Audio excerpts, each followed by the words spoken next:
General Nerdery. All right, I know we had promised you guys Farscape Season 3 Part 1, but about a week ago, Missoula got hit by hurricane force winds. And I don't know if y'all know this, but we're not ready for that shit. The Rocky Mountains are not used to hurricane force winds. We're used to hot. We're used to cold. That's it. Snow. We're not used to, like, stuff happening. It's one of my favorite things about living here is that I don't encounter hurricane force winds. So, the point of this is Steven just got power back today. Day 5. I don't know, Tyler, how long. Did you have power? Oh, no, I lucked out. I was good. Yeah, I was back within like 12 hours, and everyone was freaking out at work, and I'm like, yep, I'm fine. Yep, it was scary. No, I was super lucky. I had my internet flicker on and off a couple times. Oh, you didn't lose power at all? I didn't lose power at all. Holy shit. Yeah. I had a very angry goat that we got like an hour before, just standing in the middle of the like pasture screaming, and I was like, you fucking go. There's cover right there. You can see it. I know you can. I know you're mad, but you're not mad enough to die, are you? Yeah, no, it interrupted my rewatch of Ted Lasso. In maybe the worst example of my undiagnosed ADHD kicking in, I ran out in the middle of the storm to close the windows of my wife's truck, and it's electric, so I had to like turn it on. And then I left the keys in the truck with the truck on and went back inside because my brain went, did the shit I was supposed to do. It's fucking terrible out here, and left. Yeah, my partner had to stop me from going outside during the storm to do a thing on the porch that I thought would be okay to do. Entirely unnecessary. Like we had a fucking a glass vase that I had transferred a plant out of into some soil recently, but I left the glass vase and I was like, oh, I should pull that inside. It didn't move an inch. It was fine. It was fine. I stepped on my cat and he's like, fuck you, I'm going outside. I'm like, fuck you're not. It is 60-mile-per-hour winds out there. And that's before it hit town. I watched a transformer explode. Oh, how was that? Terrifying. Oh, Optimus Prime. I'm sorry. I wasn't sure at first if it was it was actually Bumblebee. But no, at first I wasn't sure if it was a fire or not, so I was trying to call the fucking fire department and just like report it. And then I saw it explode while I was on 911, and then the call dropped. Mm-hmm. Just because you said Bumblebee in my ingesting today, I watched Bumblebee get shot in the face. We'll get to that. Anyways, welcome to General Nerdery, your podcast about liking things, because we are way too far into this episode to have not said that yet. Now back to Bumblebee getting shot in the face. I'm Zach. I'm curious about Bumblebee getting shot Tyler, in the face. Steven. Okay, straight to ingesting. I usually go last, but there's not much, so I'm going to go first, because I apparently like this. As a quick note, I don't have a lot, because I was going to say I watched Shoresy Season 3, and then talk a little about it, but that's what our episode is today, because it's something we had all seen already. And then the other thing I've watched is all of the Farscape we were supposed to, because I was lucky and, didn't lose power. But we'll save that for next episode. So the two things I read was I picked up what has been released, or two of the three things, of the what's been dubbed the Energon universe. Okay. So you and I, Tyler, talked about this. The Image got the rights to like the Hasbro G.I. Joe Transformers comics. Yes, right. Yes. And it was a huge coup. IDW still has to be fucking livid about it. That was like a third of their income. Robert Kirkman has been running all of this. Robert Kirkman being the creator of Walking Dead and Invincible. He had released a book called Void Rivals that was like his kind of intro to it and his original characters while everyone else is G.I. Joe or Transformers. Mm-hmm. And I had picked that up and I had actually really liked it, which I sound surprised and I shouldn't sound surprised because Kirkman is good. He's just not my cup of tea. I very much enjoy a lot of his writing and a lot of his work. He's very bad at ending series. Oh, he's fucking awful at it. I like him in interviews. He's a really funny guy. He's very quick. He is one of the best episodes of the Nerdist podcast I ever listened to when I was listening to that. he is a super interesting creator who I'm super glad exists. His work often just doesn't click for me. And you're right about ending. Like it will start really well, and then partway through, I'm like, man, I don't know if you've lost the plot or I have, but like, fuck. But Definitely both. anyways, I had already been interested because he was pulling in big names in the comic industry, in the current comic industry, to work on this stuff. Not like fucking Neil Gaiman, because he doesn't really make comics anymore, but like, Does he still have his imprint, Skybound? yes. I mean, he's got the level of an image founder without actually being a founder. Mm-hmm. I mean, he put out several good books through. Oh, he is easily the most successful image guy in the last long time. But anyways, he got Daniel Warren Johnson, who I have talked about before, because he did a bunch of books I really love, including Jurassic League, which is what if the Justice League were dinosaurs? It's not a deep book, but fuck is it fun. Murder Falcon, which is about a kid rocking out and a anthropomorphic Birdman fighting demons, I want to say. I've not read this one. I picked it up, but I haven't gotten to it. This guy Sounds rad as fuck. Do a power bomb where two wrestlers are pulled into an interdimensional wrestling league organized by Satan. I think you've mentioned this one before. It's so fucking good. It is the best comic I've read this year. It's also what made me admit that I like wrestling.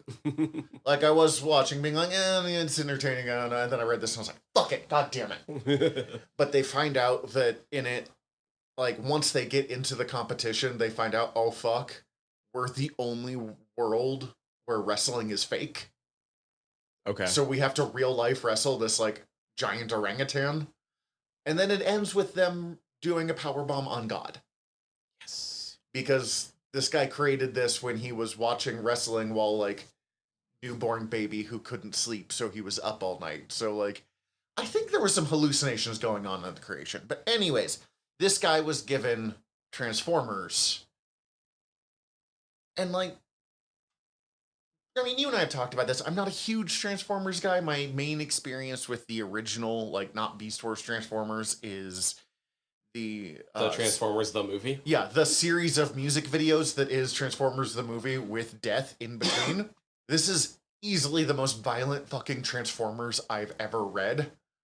Starscream wakes up, and the first thing he does, because it's in the storyline of Transformers, is the Ark crashes, and both the Autobots and the Decepticons are, like, knocked out, powered down, because they've been in the middle of a big battle or something. They're in standby mode. Sure. Yeah. Starscream is the first one woken up, and the guy that woke them up did not know about the war going on.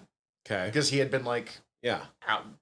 trapped on a different planet for, like, a million years, because the timeline of Transformers is fucking bonkers.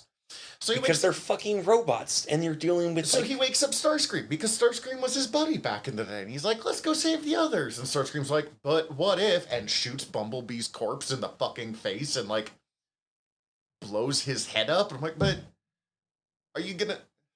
Are they gonna bring him back? Or, like... He's a robot, they'll rebuild him. I mean, it's possible, but, like, they definitely just fucking went with it. They shot Bumblebee in the face, and then left. They'll drink some Allspark juice or something.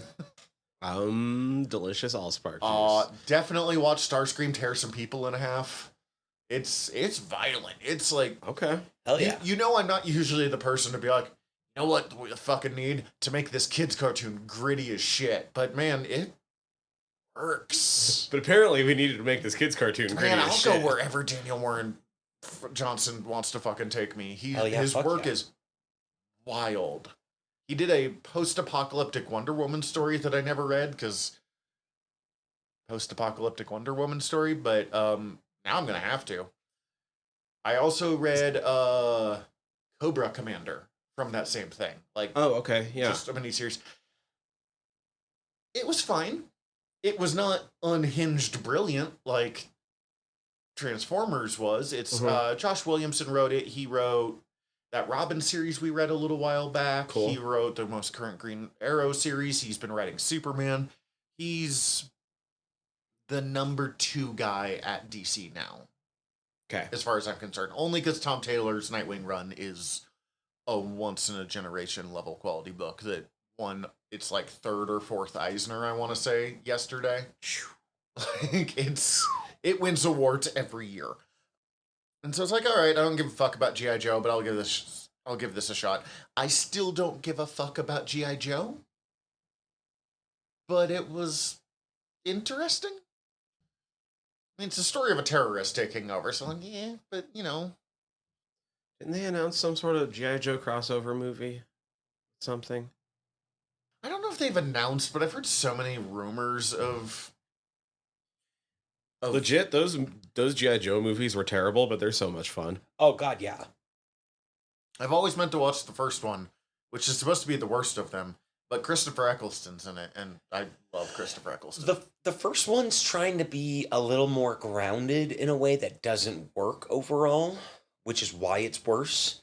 The second one leans into how fucking silly that franchise is. I do like in this Cobra Commander, he's from, and I have no idea if this is true to the cartoon, because I never give a shit about the cartoon, but he was raised by a secret snake-based species that was, like, living underground or some shit, and he comes up with their, like, wild energon-based technology that he stole from Megatron, because, weird. But, like, it's a pretty grounded universe, and then fucking Cobra Commander shows up with laser guns and shit, and everyone's like, what? Where are lasers from? Oh yeah, no, Paramount announced that they're doing a Transformers G.I. Joe crossover movie. Good. That's what you're supposed to cross over. Yeah, I'm okay with this. Yeah. They're doing a fucking Naruto Teenage Mutant Ninja Turtles crossover comic book, and, I'm so in. Yeah, no, I'm fucking here for that. But, like, how? I don't give a fuck. Because, like, I'm just thinking, like, the power level difference. All I've seen is Jorge Jimenez has done Is it going to be like covers, and he's one of the best working artists right now, so. It's going to be like the Suicide Squad isekai? I don't even care. Where, Dude, like, they've all been, like, super powered up? it's not even the weirdest comic book crossover that's been announced in the last few months. Well, That's Usagi Yojimbo Power Rangers. they did time travel in the third movie. Yeah. I don't know if that's... Oh, the Ninja Turtles time travel, like, roughly every 4 or 5 issues. Yeah, so, like... They're really good at that, actually. But also then, like, oh, shit, That's why they're eternally teenagers. Have you read Naruto? I've not read Naruto, but I've watched the majority of the anime. Okay, so that falls. The thing is, I cannot figure out where in Magical Ninja Land the timeline is. Because it's not ancient Japan. They have, No. like, radios and shit. Yes. Also, the ninja village of black dudes in sunglasses. The thing that helps place it is if you watch some of the movies, there's it's relatively like there's trains and they're still building trains across this region, and like they're just getting into filmmaking. Right, and I was going to say, I didn't watch a ton of it, but I remember seeing the radios looked older rather than newer. Yes. Just still, the way the technology is set up in it, it's so a it's little up in the air. I'd say it's like it's hard to place exactly because it seems like it's anachronistic. Yeah, it's Magical Ninja Land. But like I'd say it's like pre-World War One, kind of Ish, yeah. ish. I don't know. But that's me guessing. I don't fucking know. Doesn't really matter. It's the fucking Teenage Mutant Ninja Turtles. They're just gonna pop in, and Naruto's gonna teach them some sort of ninjutsu, or they don't even need it because they're gonna fucking just. Or it'll be a weird crossover universe where they're just both in that universe for whatever reason. Like, in the pictures, they're all wearing the Naruto headbands just with their own clan symbol. Okay. Like, yeah. You got Rock Lee, who doesn't use any of the other jutsus. That's true.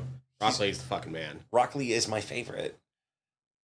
that reminds me, because I don't think we ever talked about this. Did you see Jason Aaron is writing fucking Ninja Turtles now? That makes me so happy. He took over the main series. That He makes me so happy. did nothing but Marvel for like 15 years, and I was like, Amazing Marvel. Oh, did great. I love Fantastic Jason Marvel. Aaron. I'm just pointing out to the listeners, like, Ghost Rider, Avengers, maybe the second greatest Thor run of all time. I'm sorry, Walt Simonson still exists, and Al Ewing is really trying to topple them both, but it's early days. But then he's like, all right, I'm done. I'm going to go write Superman and the Ninja Turtles for other companies now. You know, I hadn't thought about that. Thor has been getting a lot of really good love the past, like, decade. Yeah. Chris Hemsworth is why. Yeah. 100% why. We all suddenly care about Thor. Because, like, I've always liked Thor, and, like, the Dan Jurgens run, which is fucking fantastic and wildly underrated. The J.M. Straczynski run kind of fell off a cliff because Straczynski just left, like, it never finished, but there was still some good stuff. But yeah, we had Jason Aaron, and then we had Donny Cates take over, and yeah, that run was only okay. I gave you the first volume. Mm-hmm. But really the biggest flaw of it was Donny Cates was hit by a car and had to relearn how to walk, so he wasn't exactly writing comic books. And then, I don't know, a couple people stepped in for a while, and then they fucking gave it to Al Ewing, who is incredible. Holy shit, he's so good. So good. I have comic news that I wanted to bring to the table that I actually thought would be interesting. Do it. Fucking Ike Perlmutter sold all of his Disney stock. Leave, you little bitch. Yeah. That's funny. I was actually going to bring that up too. Citing a lack of confidence in management. And I'm like, oh, is management doing something good then? Well, his little proxy takeover, whatever it was, like a year and a half ago, failed. I was going to say, so, real quick for those not in the know, because not everyone reads nerd news sites like Tyler and I, and to an extent, do. When it comes into my purview. Ike Perlmutter is the former owner of Marvel. He is the person who sold it to Disney and got a huge percentage of stock. Now, credit to Ike Perlmutter, he's the reason why Iron Man worked. Like, he had a lot of behind-the-scenes stuff. He is also the reason for the Inhumans. I was going to say he's why Marvel got where it is. He also fucking sucks donkey nuts. Big old donkey nuts. Yeah, he got so angry that Fox owned the X-Men rights that he just tried to destroy the X-Men franchise. He's like, we'll just use Inhumans instead. Which, oh boy, that did not work.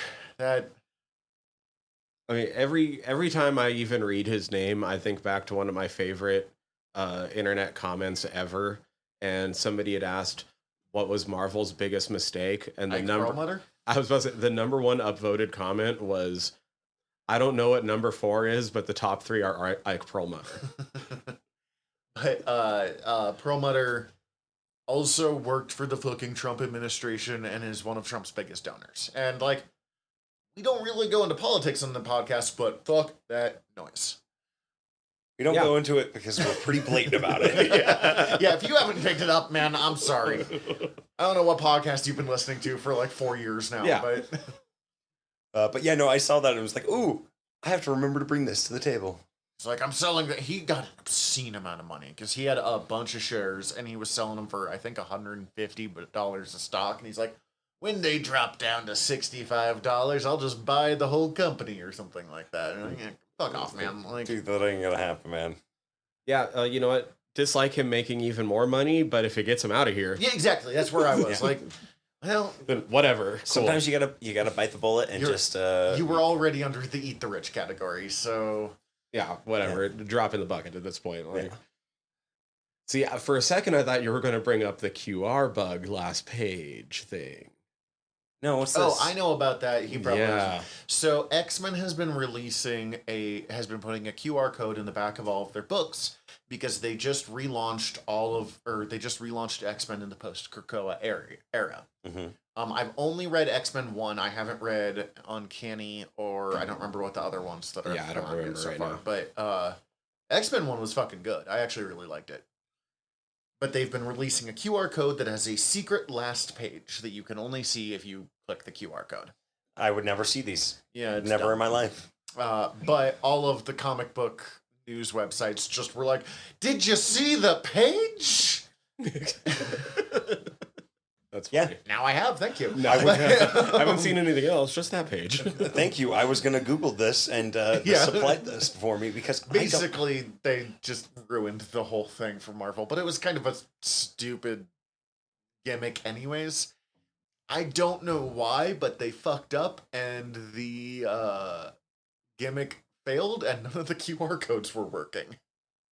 So the bummer. big secret revelations happening in the back pages just didn't reveal. It's almost like it's a flawed concept that shouldn't have been used. Yeah, it's better in NFTs, but like still dumb.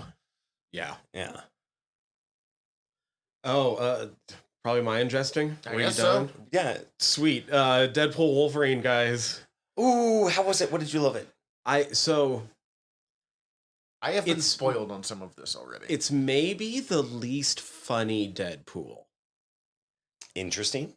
But for someone, especially someone like me, like any of us in this room, because of the way that we follow entertainment news, anyone that follows fucking news, it's like more payoffs than you could ever fucking hope for.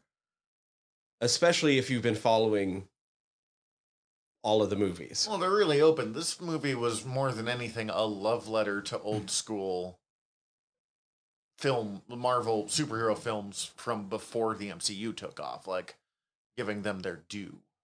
Yeah. There's things I didn't know I wanted to see, and then I saw it and it was amazing. Did you guys see any of the reports of like during the test screening there were grown men weeping in the theater? I heard that. I didn't pay all. Yeah, well, I'm grown men. Yeah, okay. Yes. Were you weeping because of Hugh Jackman in a yellow costume? Because that one I'll judge you for. Some of the other stuff, not less so. No, okay, so none of it I was weeping for. I did get a little teary-eyed 3 different times. I mean, Daphne Keener's X-23. That's gonna fuck me up. I don't know what to, like, one of them did kind of involve the costume, but like he's in the costume really early, and that's not like I went through most of the movie without it getting to me. Steven, do you care about spoilers here? Yes and no, only in that like it just came out. Okay. There's like a montage sequence that lasts like 30 seconds that like if you don't want to hear it, like skip forward like 45 seconds. But I just want to go really quick. 3, 2, 1. John Byrne Wolverine. Like Brown and Brown. Oh wow. Comics accurate, digitally, physically altered Wolverine. It's huge. It's Hugh Jackman, like 5 times hairier and 5'2". See, that I'm into. Interesting. Hell yes. Super edgy. I can't remember who did it, but like 90s black suit hanging out in alleyways. Wolfie. Oh, do you mean like the black leather and the Frank Whiteley, Grant Morrison run? I think so. Yeah. Oh my god. Crucified. Yep. Mark Silvestri, Outback era, Yes. the Reavers, yeah. Actual sitting on the porch with the hat on, Old Man Logan. Nice. Nice. Late. Do you know who else is in that scene? A lot of people, I understand, but we'll go into that later. Channing. Oh, I did hear about that. Oh. That movie never even fucking happened. No, and all of his dialogue indicates it. It's hilarious. Okay, we are past the 45 seconds. We have to. Well, we can edit some of that out a little bit. But yeah, no, I still want to go see this in theaters, and yeah, It's such a weird payoff. If you've been watching all the X-Men's, following Wolvie, following Marvel, you're like, oh, we never got to see this. Now I get to see it. Oh, we never got to.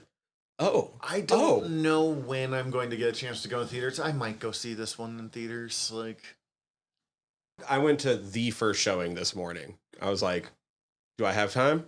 It's 2 hours. I got time. I fucking love morning showings. Like, no one's gonna be there. I wish I could go to them anymore. My schedule doesn't permit it, but they're so fucking incredible. And then, shit, I swear there was more than that. I don't know. I rewatched Ted Lasso recently. A lot of Shoresy. Oh, I know. I've been meaning to bring it up actually, and I kept forgetting, but I've been replaying again for a while now. Uh, now that they're like a year in, dude, Monster Hunter Now is actually pretty fucking dope. Yeah. Marcus was talking to me about it. It sounds awesome. Is that the Pokemon Go Monster Hunter? Yeah. Okay. Because I think the last time I mentioned it on the show, I was mentioning that I kind of like fell off because of different issues. The game was only like 4 months in at the time. Like now they're closer to a year in, and like they've gotten so much more things balanced. There's shit to do all the time. Yeah, Like more monsters. It makes it. There's always something you can be farming to like improve your equipment and shit. Like Nice. fucking events and shit all the time. They just had their version of Go Fest, and it was pretty fun. Like I didn't even get to take like huge advantage of it, and even only taking advantage of it for like half of an afternoon, I was pretty impressed with the value I got for like the $7 I paid. So Nice. Nice. Good. it's super, yeah. Like I'm way more, man. I played Go a lot, but Go was a very passive playing. Mm-hmm. Like this, you have to learn the monsters' movesets and shit. Like it's actually kind of interesting every time they introduce a new monster, and then learning how to like best fight it. And Yeah, fucking Pokemon Go is very simplistic, and even more simplistic with like accessories. Like if you have the Go Plus or whatever, or a Gotcha, which is even more, like it will just auto spin and auto catch for you. You literally just have to turn it on and set it and forget it. And I think since I last brought it up, they've added like 3 or 4 more weapons, and so each of the weapons have their own like play styles and move types and ways to set up builds for them based on the equipment. And there's like probably like 6 or 7 new monsters since then, and we should be getting another one by middle of next month, something like that. Well, go back to launch era Pokemon Go and see how playable you find it after that. Right, exactly. Like I'm a lot more impressed with this game now. They seem to have ironed out a lot of the things that had almost turned me off of it before. And so yeah, now I have something to like play when I'm walking, because Snap takes up my time when I'm standing still. Word, my Pokemon Go usage has dropped dramatically since having Snap.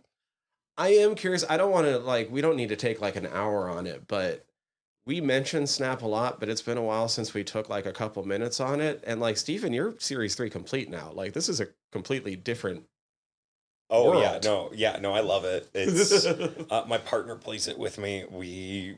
I love that. We found out that we have friends in Portland that play it too. Oh, killer. And I'm so mad at the fucking new addition that they add with the referee thing. Oh, the refer a friend. And I'm just like, with the Dan Hip domino. With the Dan Hip domino. The only grateful thing is that it's a Dan Hip domino. Right, it's a domino. It's maybe the most useless card in the game. Quicksilver, maybe given. Ooh, yeah. Although Quicksilver is a 1-cost card, is semi-helpful in maybe a destroy deck of just getting some power out there for like Carnage. Yeah, but not. I see that every once in a while. Fucking don't bother with it. Yeah, no, it's not as useful as Yondu or anything else, but they mathematically they both make your deck worse. Yeah. It's pretty much a way I know that I'm playing a new person or a bot if I see one of those two show up. Yeah, no, I obsessively play it now at this point. I very much love my Dracula Khazar. How do you pronounce that character? Khazar? Khazar? Am I doing that right? It's one of those long debated. I think it's generally accepted to be Khazar. Okay. Khazar. And see, I want to. This is you've mentioned that to me at one point. Now I can't remember how I was pronouncing it, but I was pronouncing it the other way. I think it was Khazar or Khazar, and I was like, no, Khazar. Yeah. Well, because it's Kazoo.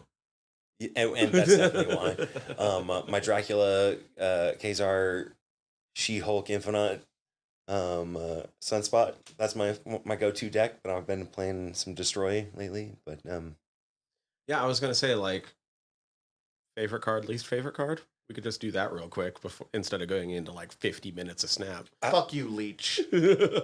Yeah, no, fuck you, Leech. Even with nerfed Leech. Oh, and fuck Alioth too. I'll say right Even now. with nerfed Alioth. Makes me less angry. Ashram. Oh yeah, you hate Erisham. I fucking hate him. I hate it so you much. Don't have him. I don't have him. So like I can't play them, but also just like every time I come up to it, like there's only like a couple decks that I have built right now that really stand a chance, but they're also usually decks that it's just like you got to get the right curve, you got to get it all by turn 4, or else I'm just like fuck it, it's done. What's funny is Erisham, like I have an Erisham deck, and it's a lot of fun to play, but it is an unreliable deck because you just get so many. So if you don't play Marvel Snap, Erisham is the Eternal, not the Eternal, the Celestial from Eternals. He puts like 10 random cards in your deck, and he gives you extra energy to spend each turn. But because it's random ass cards, it's really hard to plan for an Erisham deck. Yeah, like there's a couple of synergies that basically just allow you to play cards that didn't start in your deck earlier, and that's usually what I'm seeing. Yeah, like Quinjet and Sunspot are super valuable, but you don't know if you're going to fucking get them because your deck's double the size. And then usually I'm seeing some sort of tech deck, either control or...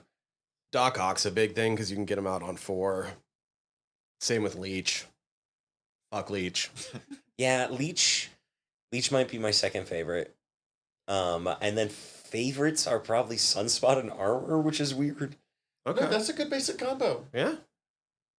We might as well go around the board on that. Favorite, least favorite? Let's see. I've already yelled at Leech. And he mentioned what archetype he's playing. What archetype have you been playing lately? Because I haven't been like sitting down and really exploring the game as much as I want to, I've mostly been using the Herb Thing, which is the Man-Thing High Evolutionary deck. I love Man-Thing, but I feel like he needs to get buffed at least a little bit. I don't have him yet, so I haven't gotten to use him much. There's a couple of newer cards that I haven't unlocked. I like him enough that I try to force him in when I can, but he could use something. Yeah. You know, I think he should be a 3 cost is really what it is. Magic is gonna have to sneak Magic in there. fucking rules. As a favorite. And then Destroy, which is still my primary I need to get shit done deck, and Patriot when they're like, win with 4 cards. I'm like, let's fucking do this. Patriot, Kazar, Blue Marvel, Ultron. I probably will win 1 or 2 lanes. Like, I really do like Patriot as a card. It's weird. The cards I like are the characters I don't care about. Null, Patriot, Ultron. You know, stuff like that. Oh, since we were doing comic news today, they announced a new West Coast Avengers, which we already knew was coming because blah, blah, blah, blah, blah. Iron Man is leading that team with War Machine, and it had been implied at the end of the last Iron Man series that it was a team of, they were collecting various villains and basically doing a Thunderbolts. Like, a villain rehabilitation program. So we're like, cool. We saw Stiltman in the background of your, like, Iron Man end story, so it'll be shit like that. We're like, let's see if we can redeem Ultron. Tony, you stupid motherfucker. Like, this never ends well. Tony. Because it's Ultron. Ain't no strings on him. I'm generally pro not murder, but I feel like that's the best solution to He's Ultron. destroyed a lot of planets at this point. Like, we are far past that time that he blew up a small Eastern European country.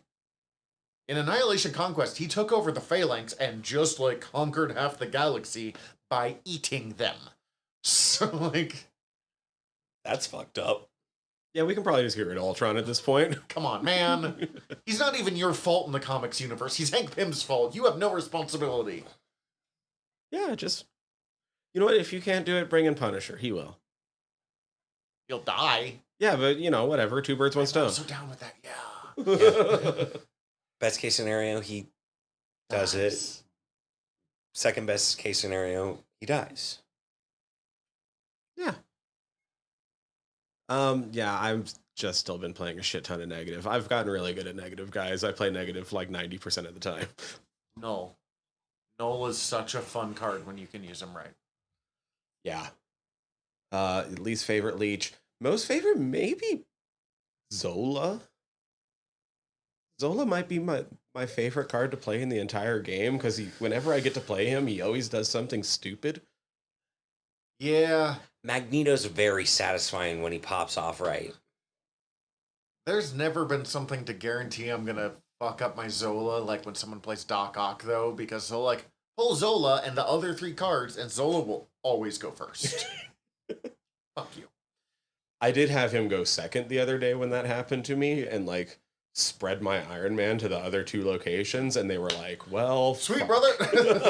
Thanks for the help. I do like Iron Man a lot. That is a very satisfying Iron Man Onslaught combo. Living Tribunal's been very fun when it pops off right for me. Like Iron Man, like Sierra, if I can pull that out early with Jubilee or any Psylocke type situation. Iron Man, Onslaught, Mystique. Yeah. And then, yeah, I've just been, like, I really want to get good with Supergiant, but that's a really fucking hard deck to pilot. Which, remind me what Supergiant does. I didn't get that. 4/5 on reveal, cards played next turn don't reveal till the end of the game. Oh, we played this before, me and you. Mm-hmm. That's a challenging deck to play against, and I imagine to play. I think you were playing it with Daredevil at that point. Yeah. Which was a good combo because, like, I had no fucking clue what you were playing. But I knew what you were playing. Yeah. And you mopped the floor with me with that deck. I have 2 versions of it created. One using the Annihilus shell and one not. One that's a little bit more of like a Mockingbird deck. Nice. They both do fine. It's just really hard to pilot, and I feel like, I mean, Erisham doesn't help because he can put out so much fucking power that I usually can't do too much of it against. Yeah, that's my biggest problem is that people tend to pop off on Erisham for me for some reason. But then if I'm just like going to grind out Conquest, like Loki tends to be my go-to for Conquest. So. All right, if we go any further in this, we're going to talk for like an hour. Yeah, so. Nope, that's it. That's it. I'm going to leave it at Loki. Loki for Conquest. That's a good little check-in. Yeah. Cool. Ingesting? Things I've been ingesting. The problem is that I had COVID for a week, so I got some stuff under the belt. And then no power. And then no power, which was the... Dude, guys... It's been a rough couple weeks, boys. It's been a hard year for me, my friends. It's been a hard year. I did get married, which is delightful, and that's a positive thing. So I'm gonna take joy in that. I'm really glad that you went like no pause straight into it, which is delightful because you did start with "It's been a hard year. I got married." Any pause there would have been awful. Which I realized the second it came out with the rest. Just keep going. I love my wife. I also especially like making my wife jokes, and especially making my wife think I'm gonna make my wife joke to not do it. That's the thing I've been ingesting. That's the thing that joke. My wife, I've been ingesting. I'm gonna not further comment on that because my wife does listen to this podcast on occasion, and I don't know if she'll listen to this one.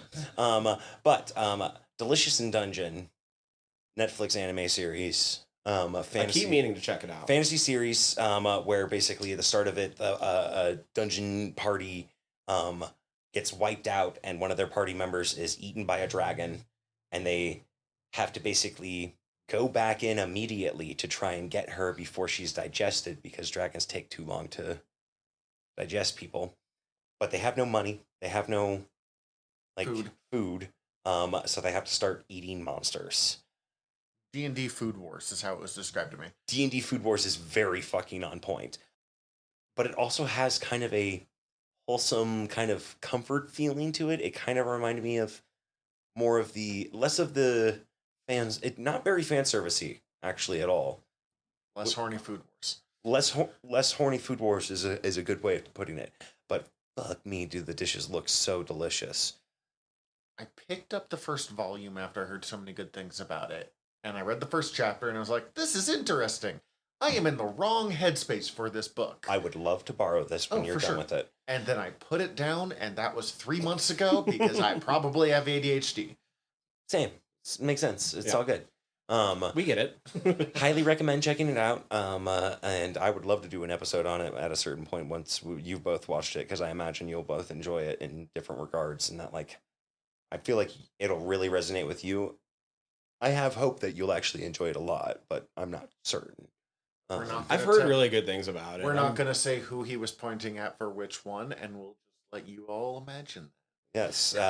Call the 1-800 now at the bottom of your screen to vote for which one I was pointing to. If you all have listened to our anime episodes, you know exactly who he was pointing at. Anyways. Which, that was great. Watched Letterkenny. I finished... Are you done now? Finished season 11. Okay. I have just the last season to go. I had started it. I haven't finished the last season yet, no. Fucking doing the final season of Letterkenny after... I've been kind of holding off for that. Like, we're doing Farscape next. I know. Anymore, but then we'll do... I mean, we'll get to it, but every time I think about watching Letterkenny, I just put Shoresy on instead nowadays. Okay. And I fully understand that, and I've had that happen to me when I was like, ooh, I could watch Shoresy again. Really love it. Favorite character is Squirrely Dan. Least favorite character, Modine. Is that her name? Gail. Who runs Gail, Modine. Who runs Modines. Wait, I'm sorry. You dislike Modine more than, or Gail more than Coach? Actually, no. The only problem is when they're together. Gail is really uncomfortable to be around, but Squirrely Dan's description of upbeat and horny really made me just fond of her. Yeah. There is like 10 times more Gail than Coach. Yes. That is... They're kind of in a weird limbo of, like, she's so present, but he's so fucking terrible. So terrible. Yeah, no, I'm very much enjoying it. The soundtrack is incredible, but also the same can be said for all of Shoresy. Yeah, if you want to listen to good music, just put on the soundtrack to any Jared Kiso show. I think Shoresy's got a better soundtrack overall so than Letterkenny, but it's just... Letterkenny's a little more all over the place. Shoresy's a little more focused, which describes both the soundtrack and the show. Yes. I did put on some of the Shoresy soundtrack at work today, and it fucking slapped. I put on the first season soundtrack quite often. Also, if we're going to talk about terrible fucking characters in Letterkenny, Shoresy. Shoresy's the fucking worst. Shoresy. And yeah, Shoresy, I would place Shoresy as less worse than Coach. Okay, yeah. But because you never see his face, he's like nebulously not there for me. When Shoresy comes back to Letterkenny after the Shoresy show and he's back to like faceless, high-pitched, it was so disconcerting for me. I also watched a couple movies. I watched Twister, the first one. Just rewatched it. Cow. Another cow. Oh, I gotta go. We got cows. That movie's so fucking incredible and is stacked with character actors. Philip Seymour Hoffman? Fucking Alan Ruck and Carrie Ellis. Oh, fuck. I forgot he was in that. Isn't the woman from Jurassic Park in that movie? Or, I haven't watched... I don't think so. Okay, I haven't watched Twister since, probably I was single digits, so... This was while I was sick, so I was just watching this, and then I rewatched Gone in 60 Seconds. The modern one, not the 70s the one. Nick Cage? Yes. Yeah, love that movie. Speaking of Christopher Eccleston. Incredible. Also, speaking of cast, that is incredibly stacked with great character actors. Vinnie Jones? No. Oh, no, it's Oh no, Vinnie Jones. Yeah, Sorry, yeah. I was thinking of a different character. I, for some reason, thought Mos Def was in it, and that is not the same guy. As soon as I started watching, I was like, that's not Mos Def. What was I thinking? But fucking Nick Cage, Angelina Jolie, Vinnie Jones, Scott Conn, Giovanni Ribisi. I have already forgotten his name. Eccleston. Christopher Eccleston. A bunch of great people. A much better version of the 70s movie. I really like that one. I still remember going and seeing that in theaters when it came out. Gone in 60 Seconds is based off a 70s movie? Yeah. Yes. I did not know that. Which lower stakes, longer 70s edit feel to it. Yeah.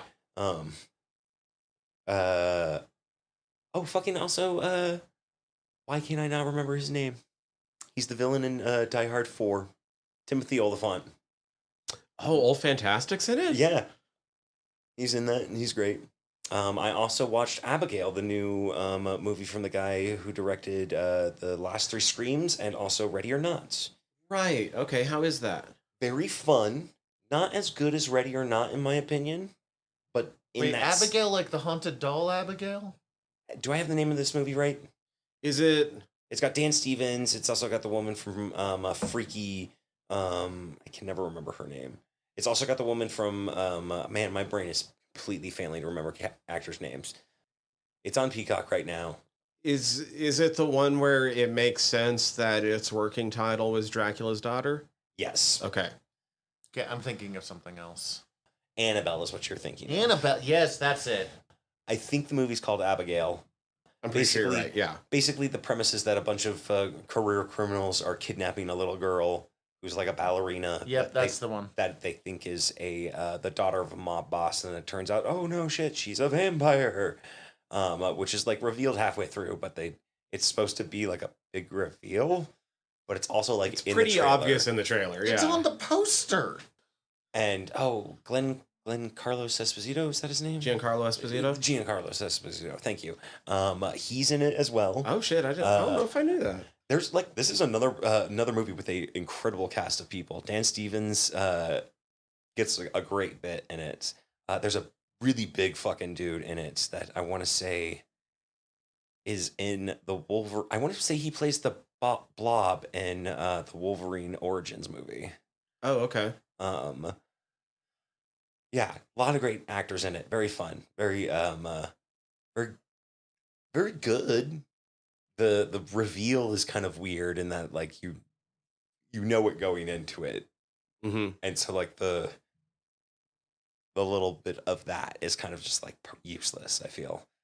And I feel like overall Ready or Not or Hide and Seek. Oh no, Ready or Not is the name of that movie with Samara Weaving. Yes.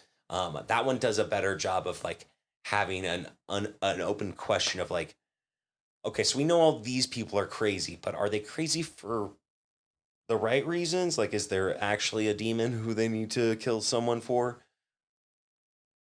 That works better in that movie, and they're basically kind of the same movie of just like, okay, giant mansion, a lot of people getting murdered. I'm always down with that. Yeah, very fun, very bloody, gory. Sweet. Describes about a third of your last podcast. Yeah. Yeah, I think you'll actually really enjoy it. I wouldn't recommend it for you. Not a single word you said appealed to me in that movie. Now, listeners, call the 1-800 number on your screen to vote on which one I was pointing to. That one out, that's on you, man. And then also watch Slapshot after I'd finished. Paul Newman is a dick through that entire movie. Yeah, and is just straight up fucking hitting on his friend's wife throughout the entire movie while also still married. That might just be Paul Newman, though. Like, wild trip to watch. Nobody wears fucking helmets, and that is scary. The parallels between this and Shoresy is very noticeable, but also very funny that both of them, despite their clear difference in time, I forget when Slapshot came out, like 70s? Yeah, something like, or late 70s, early 80s. Early 80s, I want to say, yeah. Something like that. The premise being that, like, they have to start bringing in goons to get fans in the seats. Mm-hmm. And that's the showmanship of them fighting is the whole reason they get anywhere throughout the whole thing. They're winning on technicalities because they're fighting so good they're clearing out the entire bench. They don't ask how, they ask how many. Exactly. And then at the turn, try and be all about like, oh no, we gotta actually we gotta do, finesse. We gotta do speed. We gotta be real classic hockey, which is very weird for them to call that weird classic, like real classic hockey. To then realize, oh no, shit, nobody actually is interested in this. They want us to see us beat the shit out of each other, and they still win because of that. Well, actually, tangentially, yeah. I remember how it ends. Yeah, I've not seen. I'm just gonna It is streaming. It's worth a watch. It's It's on a great Netflix at the movie. moment. It's definitely worth the watch. The fucking Hanson brothers. Paul Newman. Yeah, the Hanson brothers are fucking brutal. That's so cool.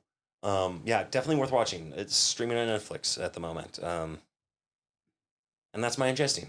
All right, that seems like a good enough segue of going from hockey to taking a quick break and then going back to talking about some hockey. Oh yeah. Woo. All right, let's set the fucking tone here, boys. Jesus Christ, I don't. You gotta set the tone. Okay, so first of all, I sat down to watch this, and I was like, I'll watch an episode. I don't know. And then Cece and I watched the whole thing in one sitting. By episode 3, I knew what was happening and was like, well, this is on me for, like, having any expectation. This is just happening now. It's so easy to do. Oh, absolutely. It's incredibly well crafted, and it's basically a fucking movie. I mean, we came in and watched the last, 3.5 episodes. Yeah. Just after getting here. Yeah, I had it going, and things just happened, because it's Shoresy. It's Shoresy. I want to start off with 2 things before we get too deep into what this season actually is. Beers? A little bit. Just because of how often he says that. Just makes me wish I drank beer. Same. 2 things. Just crushing whiskeys is going to fuck you up way faster. Last time, Steven, you hadn't watched Letterkenny yet. Yes. So now... I didn't even think of that. Just thoughts. I don't even know what to ask. It's so hard because they feel like completely different characters. Yeah. They do send him off in a way that it feels like that is a person he needed to be on this team, and that's all he could be with that team and where he was playing in Letterkenny. Mm-hmm. Also, his send-off, I kind of feel like is still, going on in the background, right? He's keeping up that workout routine. Yeah, probably. Yeah. It doesn't line up perfectly. His family's there, while it sounded like when Tana sent him off that she was shipping him off to unfamiliar territory. I don't know, but... Yeah, there is definitely inconsistencies between the 2 characters and the approach to them that it's hard to necessarily say that I don't think of them as the same character, in all honesty. Okay. I mean, I understand that, especially, but they also seem to set up everything about Shoresy in Letterkenny. Yeah, they have signs that stuff happened. If nothing else, the closest that when I tried to think about it is kind of parallel universes where functionally the same things happened, but it just has different trouser leg of history. Exactly. Right. But it's hard given that there's literally the footage of the no-show playoffs from Letterkenny. Right. Yeah, where we first meet Frankie JJ. And you also see Ted Hitchcock. You do see Ted Hitchcock when they play the Newfoundlanders. Yeah. No, Tommy, no. Yes, bye. Which that was delightful, having seen both first 2 seasons of Shoresy at that point. It's been a while since I watched that episode, but JJ understands English in Letterkenny. He speaks right? English. Yeah. Way more. I'm still not convinced that Frankie doesn't speak English in Shoresy. He's just a dingus. Because there's times where he understands what Shoresy's saying. Yeah, it's very challenging because he's so dumb. It's hard to tell because, But is he the dumbest on the team? Yes. Unless one of the useless are dumber, but Yeah. The Friesens are definitely dumber. What? The Freezer twins? Who? Oh, I'm Mike. It's hard to explain. I love Letterkenny. I get why some people don't, because it is sort of just a sketch show with a rough through line, especially later on in the series. The later seasons are way more, here's a bizarre joke that we're just going to stretch out for a whole episode. I love the town hall over the chips. Maybe my least favorite episode of the series. I was delighted by it. I'll have to give it another shot. But like because of that, I've had a hard time winning people over to Shoresy. Yeah. Which is interesting because I've encountered a couple people who have watched Letterkenny but are very apprehensive of starting Shoresy. I was very apprehensive to start Shoresy. Like, It's like the one character from that show that shouldn't be. again, Coach, but Okay, yeah. But he's also like the most wild card character to spin off in a way that I feel like this show resonates with, in that like it's so hard to predict. Like you can eventually tell where they're going with stuff, but like, well, I mean, that's why they picked him. He's kind of the least explored character in a lot of ways. You'd never even seen his face, and he'd be the easiest to remove from Letterkenny. and also from like a functional standpoint, being both played by Jared Kiso, it makes sense that that would be the guy that they spin off another character in the show I've into. had people not realize that it's the same actor playing both Wayne and Shoresy. I get it. They're very different caricatures. He's got fucking range. Has that Clark Kent thing going on with it.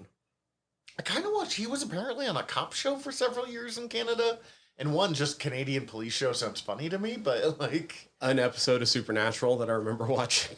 Oh, which episode? he bullied Clark Kent in Smallville for an episode. He cheated on his girlfriend who died and became a ghost and came up behind him and slit his throat. That sounds vaguely familiar to me. I'd have to look up it, but I've definitely. I want to say it's in watched it. season 4. I've definitely seen that episode multiple times. Then You said you had two things. Oh yeah, the other thing is, and I wanted to hit this at the beginning because she doesn't actually show up this season, and when I ran into this, I almost immediately sent it to you guys, and then I was like, no, Tyler, content. So first off, Dennis on the hockey board Yes. is played by Winnie Hornmiller, Okay. who is Kanatio Horn, Tanis's sister. Okay. interesting. She's a world-class water polo athlete and a member of the Canadian Sports Hall of Fame. She was on a 2000 Time magazine cover. No wonder Shoresy was so excited about. Which was then recreated again in 2019. She still is looking pretty fit, man. Like that's Toy. And I'm not gonna go into all the details. I don't remember a lot of it. I did read the Wikipedia article on it, but in 1990, there was a standoff between the members of like a reservation and the Canadian military, and things went wrong in a bad way. It's known as the Oka Crisis. She ended up getting stabbed by a fixed bayonet from the Canadian military protecting her little sister, and there's a picture of that too. Jesus fucking Christ. Holy shit. So yeah, she is a whole lot of woman that Shoresy wouldn't know what to do with. No wonder Shoresy was so hot for Is he the one he's okay with her stepping on him? Yeah. beating him up a little bit? Yeah. Whatever she wants to do in that range. Yeah. I'd like to shake your husband's hands and buy him a drink. Fuck, I get it now. Yeah, fucking wild, right? I mean, beautiful woman beyond that, but now I especially get it. Canada's a strange place, you guys. We live in Montana. But yeah, cool. So Danis is a badass, and Tanis is his older sister. That's They're both gorgeous. so cool. Now I guess this season. Especially because, like, my knee's been bugging me, and I'm feeling kind of 4 to 6. Same with my back. Ankles Yeah. bothering me. Okay, so surprising no one, Shoresy season 3 opens with a time jump and a swerve. The time jump is roughly what we expected it to be. No one thought we were going to watch the finals. Yeah, it's what, roughly like a week or two? I'm actually not sure. I only just realized in the At second most a watch month. that this Yeah, whole it depends season on how takes they're place doing. over the course of like a week. But also, given the I'd say it probably leans in the 2 weeks range, just given that like it's the no show. They don't have fucking time to draw it out over a month. Yeah. They can't have these people driving back here. There's only 5 teams anyway. Like, it's probably a 2-day tourney. Yeah. It's just how long that they gave them off in between tournaments is the biggest I was thing. going to say, I think they said that this season, like in the last episode, took course over a week. But Right. So, yeah, a little bit of a time jump, and they lost the tourney. I don't know how I feel about that. Like, it doesn't... I mean, it sets up this season because of the reasons they lost is... They needed to make them an underdog again, and I do get that. But other than, like, the first episode, it doesn't really... That was the thing I kind of didn't understand through the context of the way they definitely talk about the tournament, and they do the time jumpy stuff a little bit. That might made it hard for me to follow at points. But like, how did they lose the tournament? Was it like They had... So, the playoffs were about to start at the end of Shoresy Season 2. And they had completely written off the playoffs. Like, we're going to fucking cruise through that. Who gives a shit? And then we're going to be ready for this national tournament. The Sioux Hunt come back. And win in the beat finals. Yeah. Mostly because everyone's fucking hurt at this point. Shoresy gets his first concussion of the season. They mention it somewhere. He got a concussion. That's right. Yeah, they start the with everybody being 4 to 6, and like Ted Hitchcock referencing that he's never seen a team so hurt. Yeah, they're the Teenage Mutant Ninja Turtles.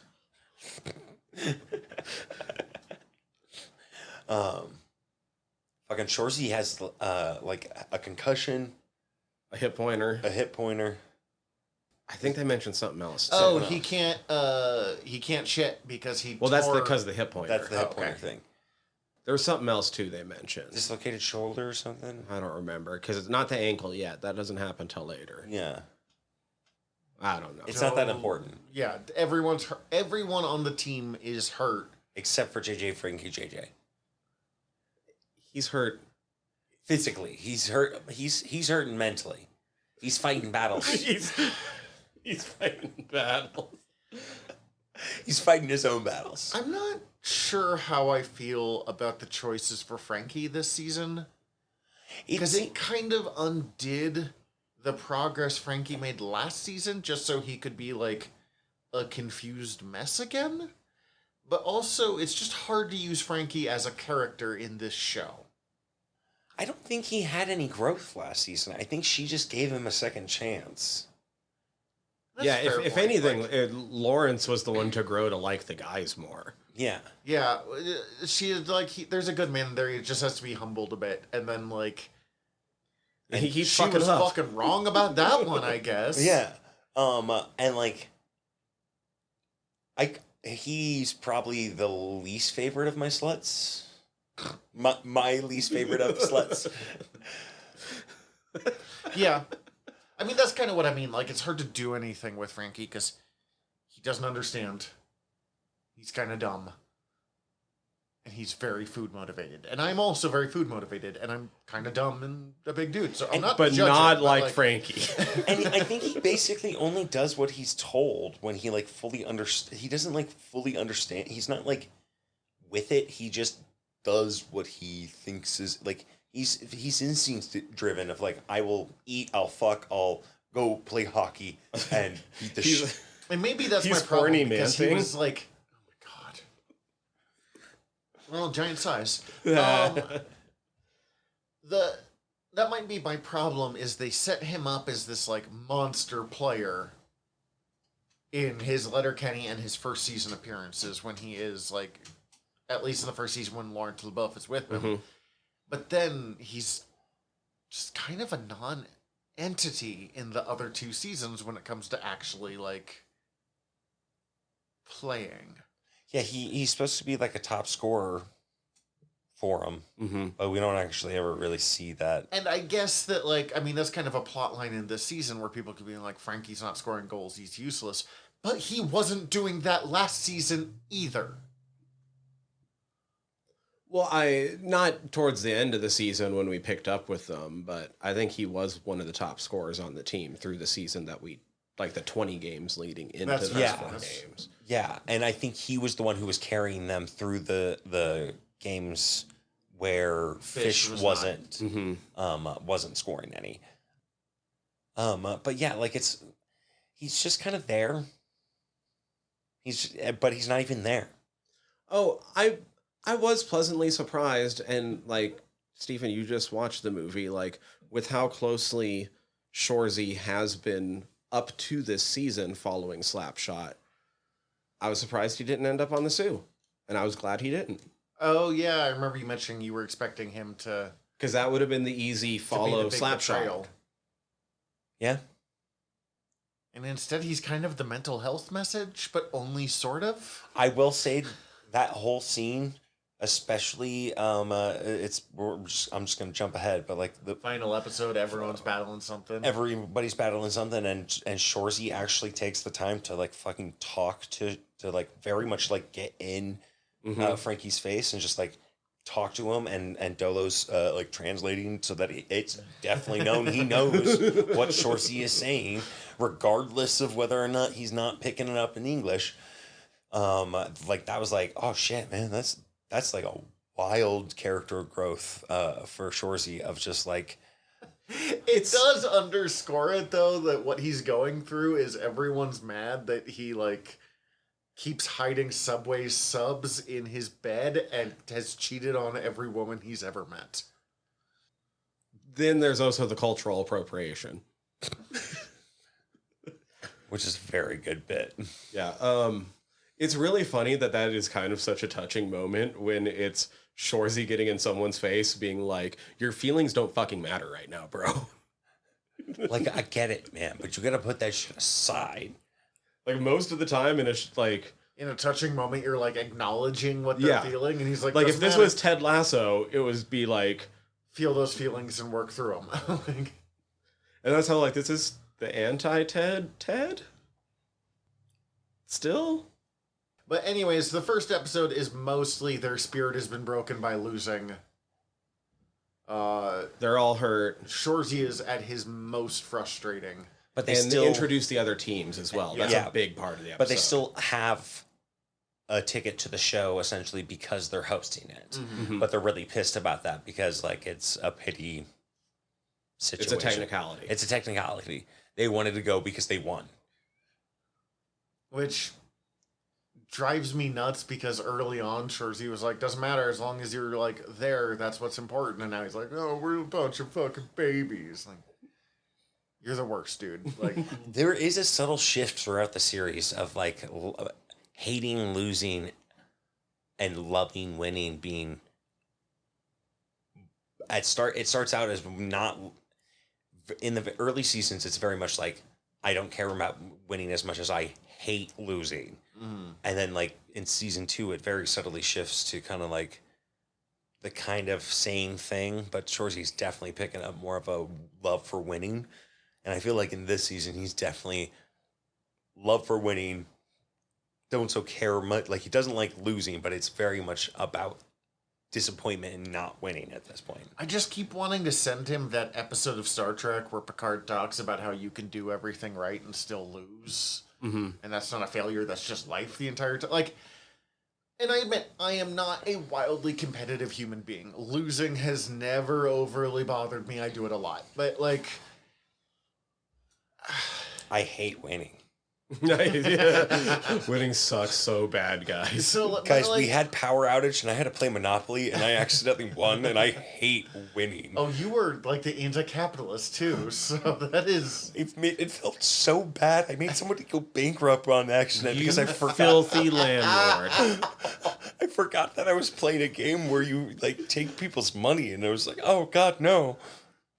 I do enjoy the walking competition. So, okay.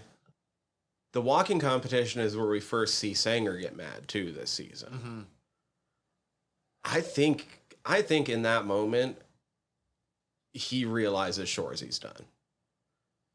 And I think that explains some of his actions later on in the season, because he realizes somebody has to take that spot.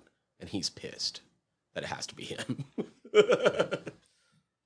Yeah, there's some spot, and we'll talk about it. There's a spot that comes out of nowhere that I don't think they did a good job on, but...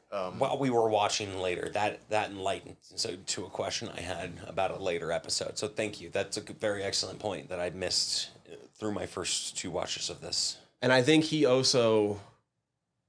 Like, it's still Sanger.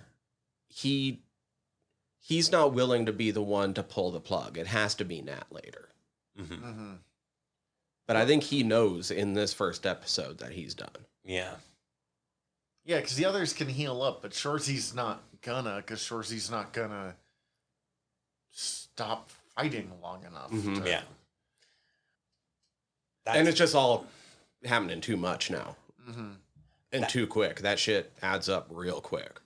That's Especially when you're getting to the concussions. Oh, fuck, I completely missed that. That's an excellent point. That really, really shapes Sanger for the rest of the season in a way that, like, I now fully understand. It is weird that a bar fight is, like... The turning positive inspirational? point. Yeah. Like...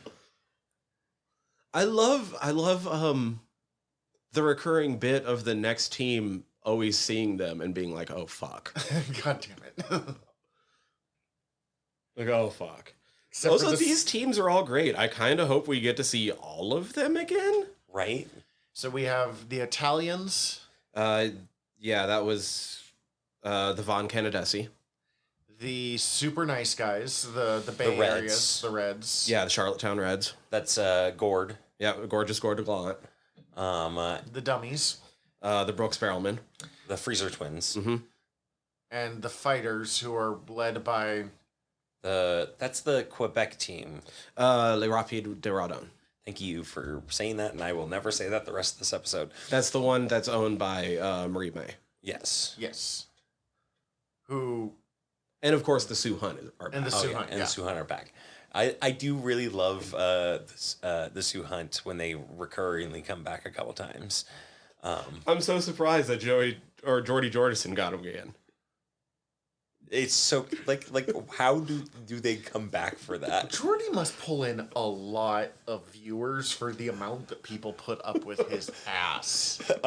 This was a bit that my partner pointed out, because she has not really watched Shoresy or Letterkenny. Doesn't really enjoy a lot of the humor of it, especially Jordy Jordison. Yeah, I mean, he's the worst. Because that's a lot of somehow what she's walked in on. Yeah, that's a very different show if that's all you have. Oh my god. And she asked me, how is this show for kids? Yeah, the Sudbury Kids Sports Report. And I don't have an answer to that. I don't either. No, So it comes up in this first episode, and I believe in episode 4. I think we kind of complained about it on one of the earlier season episodes, but it has returned. I think these are Shoresy's best chirps since Letterkenny. Well, yeah. Especially with Corey and Liam. The chirps are more thought out than they were other times. It's not just like, you useless fuck. Although, I don't know. The one where he keeps, in season 2, where he's giving the guy shit for having been up with blowing strippers all night That the night one's before is fucking solid. That one is one of the best of season 2, in my opinion. Yeah, I don't know, man. Some of these ones that he had towards those boys in this one, fucking, what was the having to put wood chips down? Are you fucking kidding me?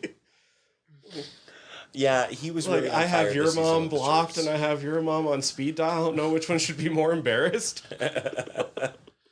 Your mom's always making about herself, and it was Cora's mom's birthday. Oh, shit. There are some amazing ones in these 2 episodes. Just, like, a bit more brutal, I felt like, than the past couple seasons.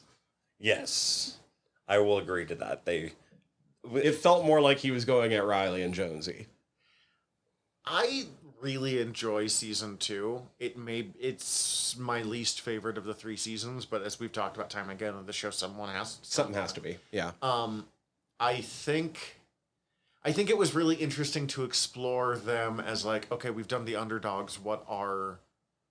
What's it to be the best? But it also makes for the least interesting season. There's a reason why we don't just tell stories of the best all of the time. And I think it limited some because Shoresy's ego came out in a different way in that season, and it weakened some of his chirps. When it kind of feels like he has to, I mean, other than with Core and I can't remember the other kid's name. Liam. Who, it's interesting how much they've just kind of become his buddies. Which I love that dynamic. I love it so much that it makes it the chirping so much better for me. And that like, okay, this is just your friends. Yeah. The chirping is better either when you're friends or when you're on a more even footing. Otherwise, it just kind of feels like bullying. And I just don't have a lot of time for bullying. Yeah. It is interesting how Shoresy, who is the worst human being you know, he is an unpleasant person to be around, wins over every single person. Like, and he's the anti-Ted Lasso. And the other sluts always liked him. Like, that's always kind of been the thing. But, like, Nat describes him as your favorite player, and that's always been true, and you can tell. Mm-hmm. But she honestly likes him now. I fucking love the scenes where it's just those two interacting and, like, just hanging out. Like, it's nice to have scenes of not just her yelling. Like, you still need the scenes where she's yelling at him. You have to have that. Yeah. But, like... Nat is super there for him this season. Yes. But, like, it's in the, like, final episode, since we're kind of giving up on following the plot of this season and just jumping around, where they're just hanging out in her office after Jor thanks him, making jokes about that. One of the best scenes. And it's just a small, like, moment between two people who are always fighting but really, like, love each other. Mm-hmm. Very much like a brother-sister dynamic of, like, family.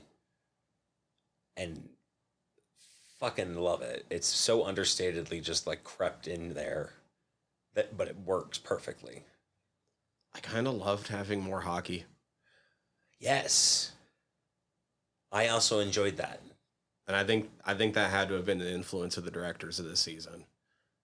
Because this is the first time that it's been a Kiso show that's not directed by Jacob Tierney. Yeah, Tierney was barely involved with the season because I think he's off show running some other show. Yeah, I could never figure out why he wasn't in this one, but I know he's got some other job, and I assume he just got I think a good enough job offer that it was worth it for him to go do something else. Yeah, I think he got the offer to head a show. So, good for him. Good for him.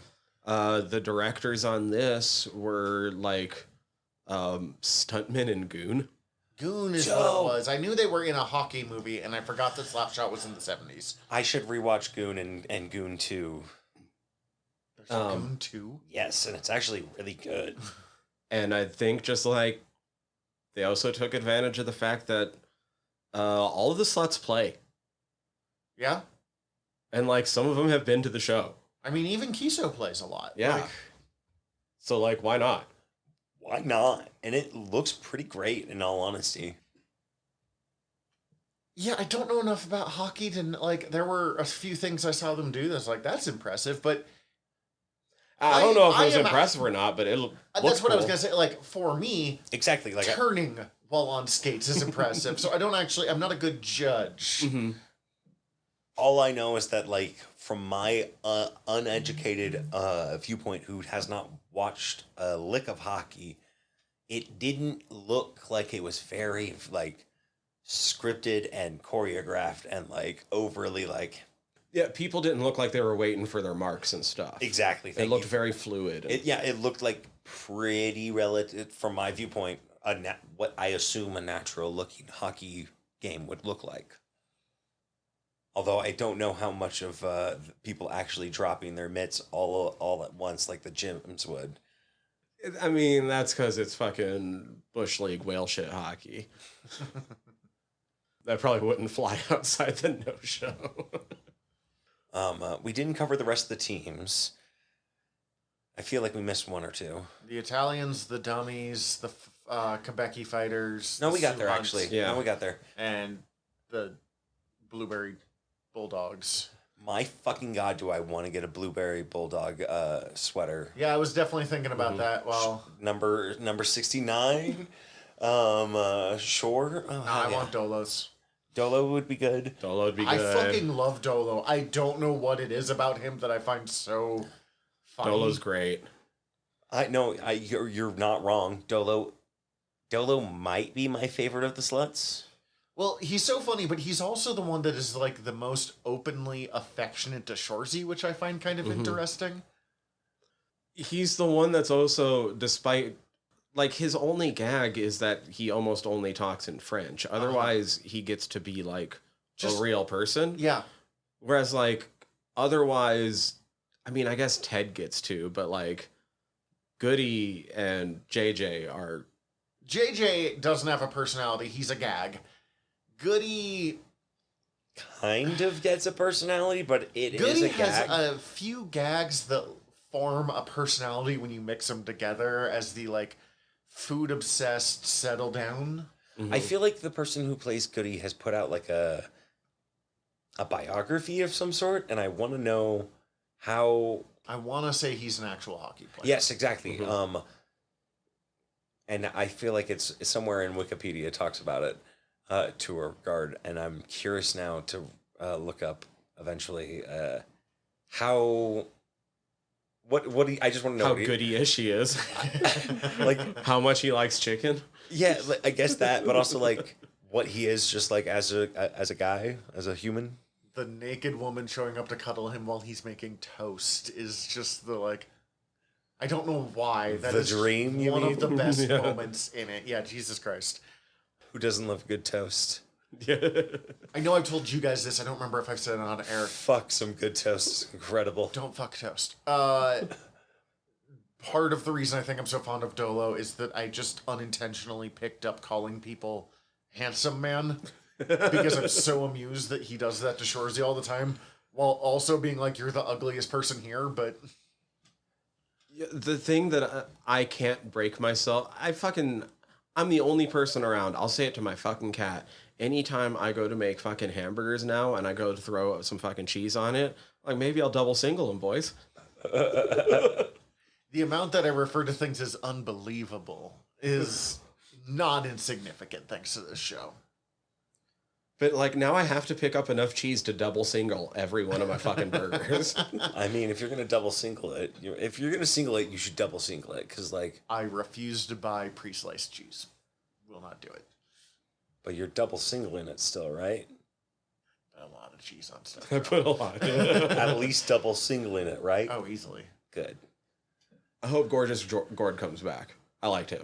Yeah, A moment of get him turning down a Neek and her being like, "You're gay." Yeah.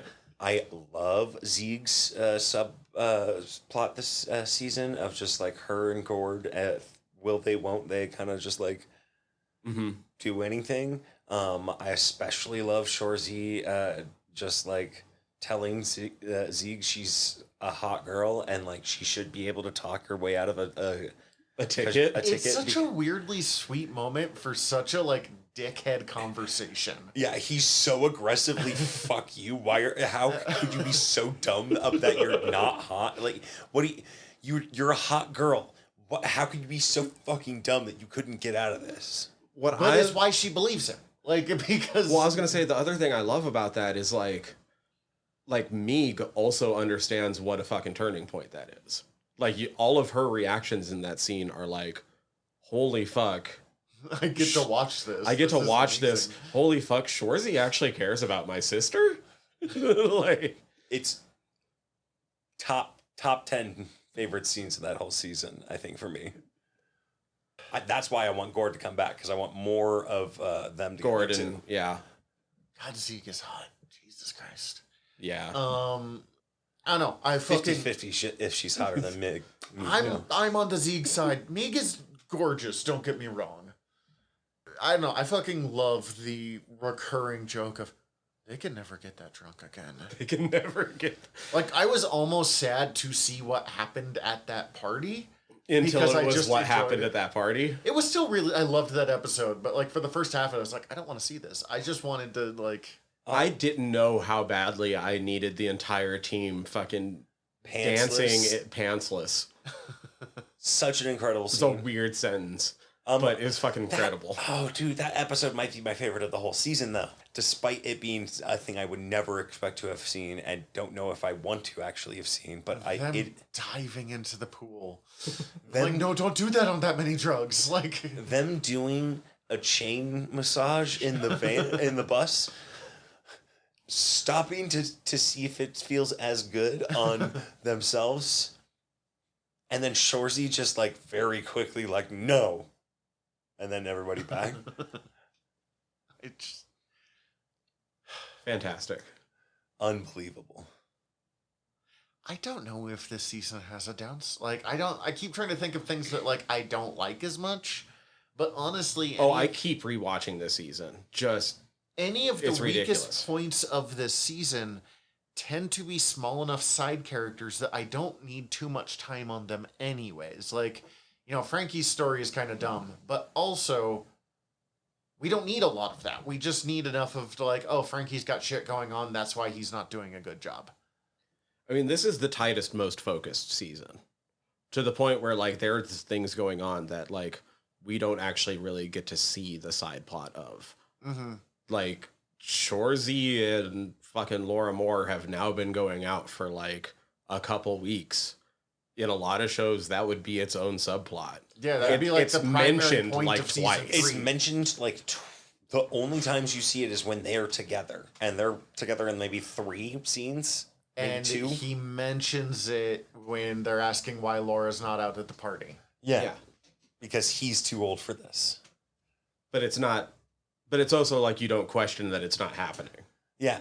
It's just like, no, this takes place in the course of like a week, whatever. Yeah, and she's just not. She's doing her fucking job. Yeah. She's a professional. She's not going to go to that. She has a kid. I love her little. It all flows so well. Like her little interludes where you get to know the other teams just a little bit more through their star players. It does sort of feel like now kind of problematic old school like 80s fantasy novels where every country has like every person from each country is essentially the same person at the core.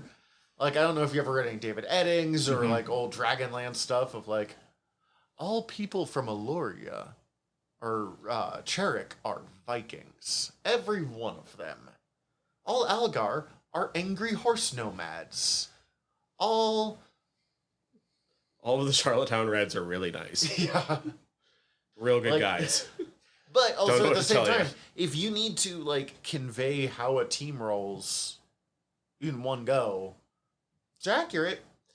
And in fairness, again, I always feel kind of dumb using my Belagarth experience because to compare it to this, but again, close I have to sports.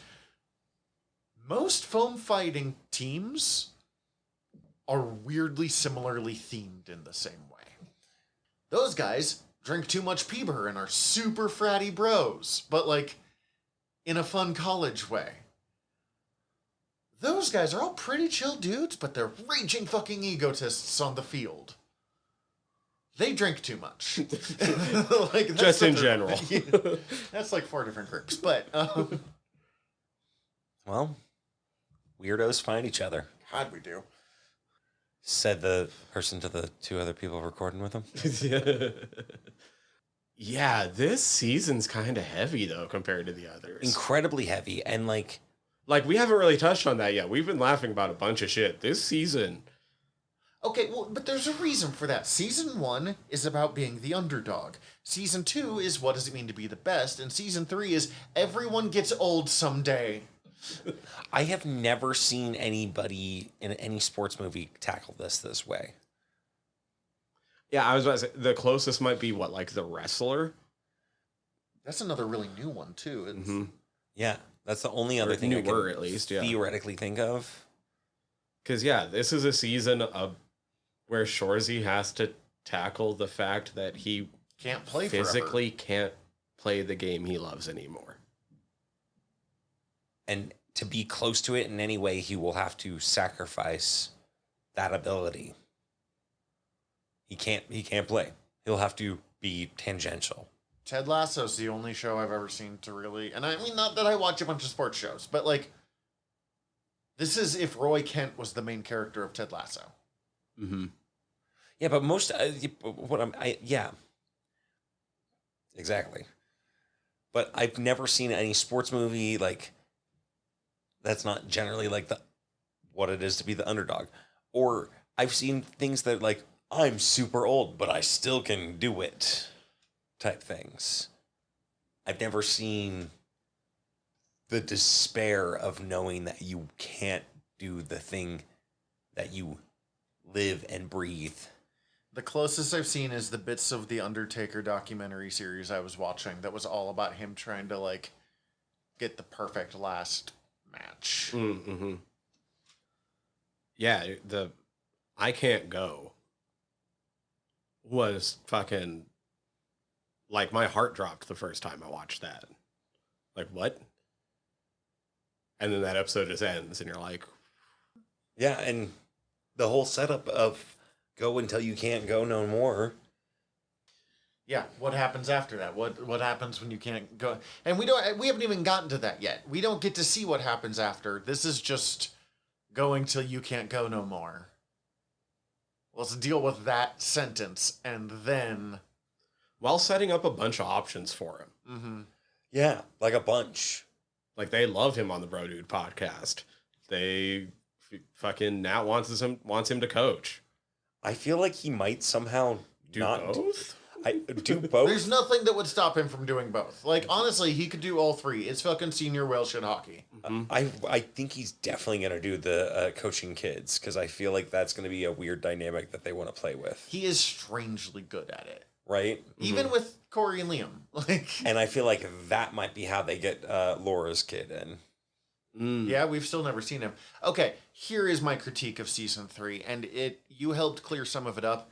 The point where Shoresy and Sanguinet start fighting, there's no explanation, there's no lead up to that. They go from they're getting along fine to they can't be in the same room together for this game. No explanation of why. There's no opening of like, we're going to play differently this time. There's no... Just suddenly these two are at each other's fucking throats. And then he gets hit, he can't play anymore, and it's over. Unless I missed something twice. I think... It is very subtle, I think. No, you're right that they just jump right into it, but I think, once again, it just helps to pay attention to the couple scenes that Sanguinet has been in leading up to that point in the season.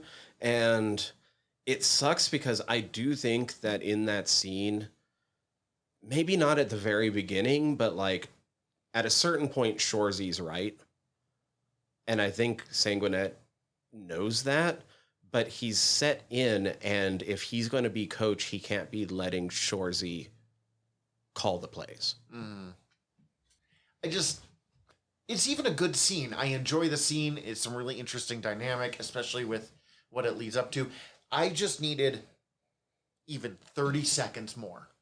Right before it, something to set up the friction of that game, because between the scenes of him fighting with Shoresy at the beginning and him fighting with him here, there was not other bits of them clashing like this. They needed a smaller clash for this bigger clash to make more sense to me. It definitely does feel like there's more reconciliation at the end of the first little clash, where like he is talking to them that they found, or I think he's talking to Nat that like they found their fuck you energy, and it seems more like he's.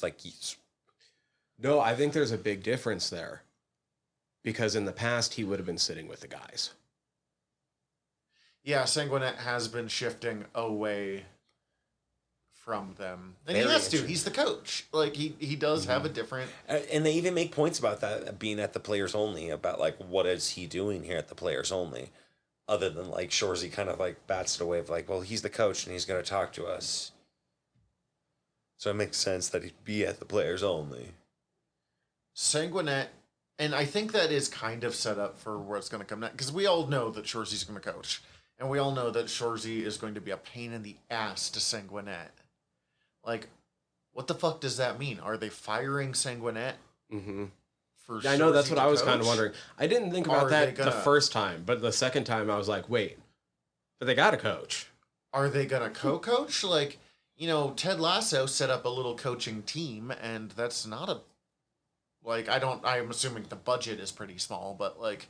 Especially for, like, a no-show scenario. Right, and she did only say coach and not head coach, and I don't know how hockey's set up, but he also might be, like, a specialist coach for, like, training and stuff. I was assuming something like that, but I could see him horning in on Sanguinet, like Sanguinet's role, telling him what to do, and also Sanguinet having to teach him of, like, you're not one of the boys anymore. You have to have a different approach. That'll be interesting if that's the route they go. I would love to see that. But they could also do a fucking wild time jump. 5 years later, yeah. Like, who fucking Oh, I'm knows? fully expecting, like, a year time jump. Yes, but we just don't know how long. I really hope he doesn't fuck it up with Laura. Same. I want more scenes with them. I want more scenes with them just as... I think it'll make sense to have more scenes with them after a time jump. Very much agreed. But, like, looking back at it, maybe some of my favorite scenes of season 2 are the ones where he shows up at her house, which makes that sound super creepy when I put it that way. But, like... You're not wrong. But in general, I love the scenes with them and Laura Moore in that, like, it's the first and most you ever see him be, like, affectionate and, like, kind of emotionally happy. Honest. And honest. Because even when he's, like, happy emotionally early on, being like, don't you ever meet a guy that just makes you go, woo! Or whatever the fucking line is. Like, he's being happy there, he's being open, but it's still, like, a joke. It's not... Right, but he's also intentionally being a fucking goober. Yes, exactly. I mean, that's my point, though. Yeah. Like... Whereas I think most of the time he's a little bit more too cool for school. Mm-hmm. And he doesn't do that for anyone else. And it's the only time I've seen that. And it really delighted me. And it really... He kind of want does it more for of it. Nat, but in a different way. Yes. Obviously, because he doesn't Want to fuck. She's a little too young. She's not that much younger than Laura. I don't know. I'm terrible at judging age, but... This season might have my favorite scene. I love the half-ton sporty short box. I'm sorry, the what? The half-ton shorty sport box? Did you miss the half-ton shorty sports box? Remind me what the fuck we're talking The about. commercial that they were filming, it was like the cold open to episode like three or four, something like that. Yeah. Why do you have your fucking hand on it like that? So he doesn't You put told- fingerprints on it. You told me to put my hand on it. No, like, why do you have your hand on that? I have seen this show 1.5 times. I'm sorry, I have no memory of this moment. We're rewatching it after we're done recording. It's so fucking funny. Oh, It's so funny. It feels... They're doing a commercial for, like, their second yeah. biggest sponsor.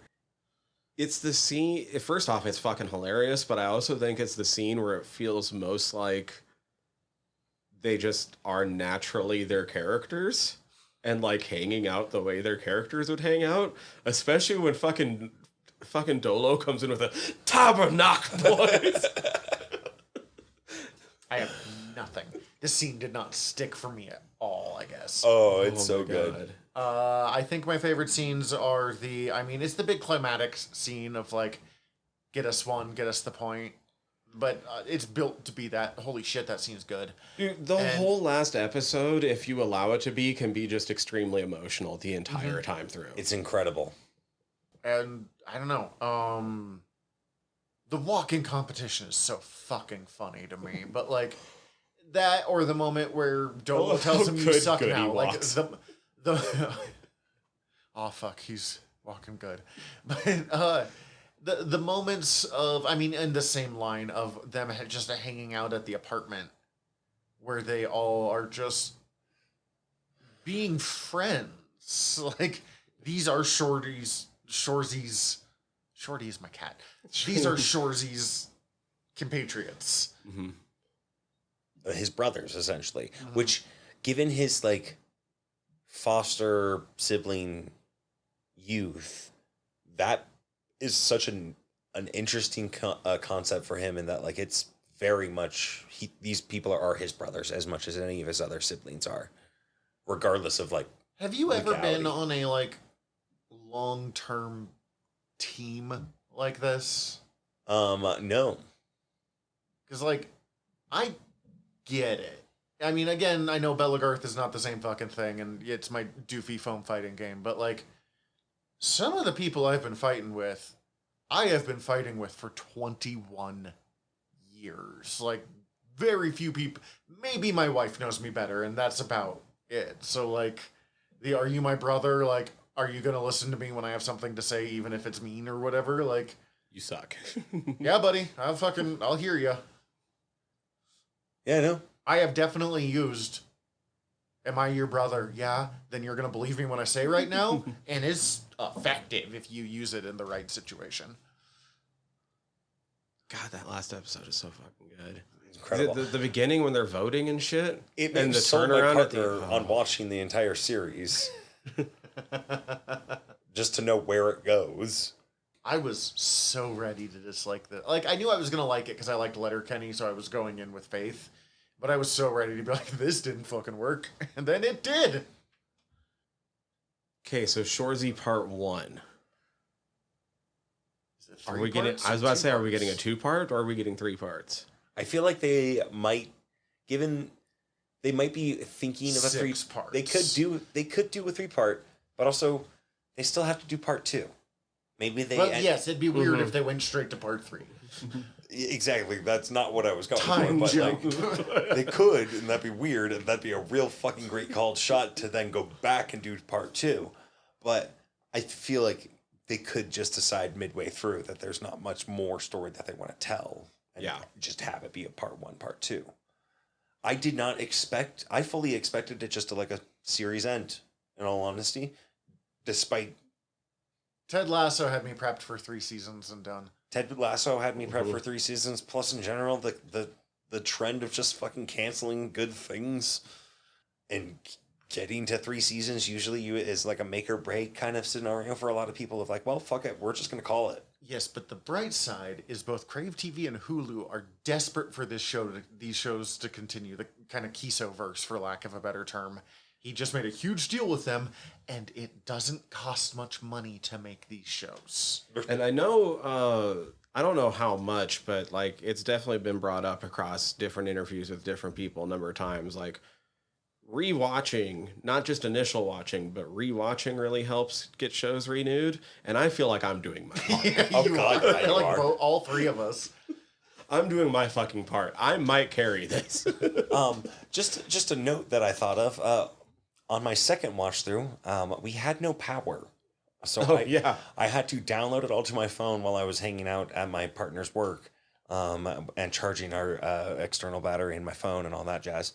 And then later had to watch it on my phone in the dark with some candles with earbuds in, and Does that make it a little more romantic? a little, but also fuck, I might just have bad hearing because I love watching it with headphones on. I got more of the chirps. Oh, And some just extra dialogue that isn't even like kind of usually subtitled. Everything is so fast speaking here, and some of them have weird accents.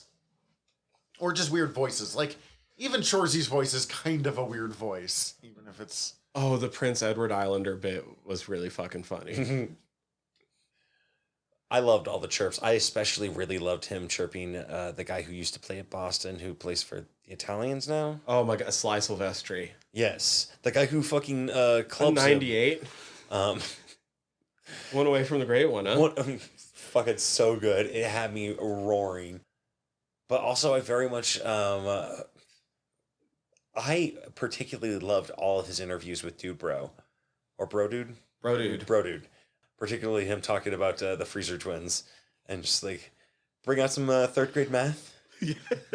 that doesn't work. We'll get into fourth grade astronomy. All else fails, the boys can teach some sex education. Yeah, the boys consider sex ed to be teachable. New rule: if you can't count to 25, you don't get to vote. I actually agree with that. New rule: you can't vote if you can't tell me what animal oinks. I am impressed the amount that they use a Nick in an interesting way. Because I'm impressed with how much I kind of am okay with a Nick now, even though I know she's shitty from Letterkenny. She's not even like okay, so there's never actually Like she could be worse. But okay, here's the thing: she's not that bad in Letterkenny. If you look at She it, cheats once, you never again. maybe it is never confirmed in Letterkenny that I can think of that she actually cheated. They all just went, she cheated. She ghosted a clingy boyfriend is really the most we can say for sure. And you know, I'd have to rewatch the episode. not but greatly done, but like I feel like she kind of admits to it. I feel it's interesting because Nick gets such a load of shit, but also like, and she does kind of suck. I feel like her introduction into the bro dude. I never feel like I'm saying that right. I always feel like it should be dude bro or bro dude. Except dude bro's an insult. Bro dude is an energy drink. yeah. Ooh, that's a good way to think about it. That fucking dude bro is something I have said many times. Okay, and like, what Anique did that was bad.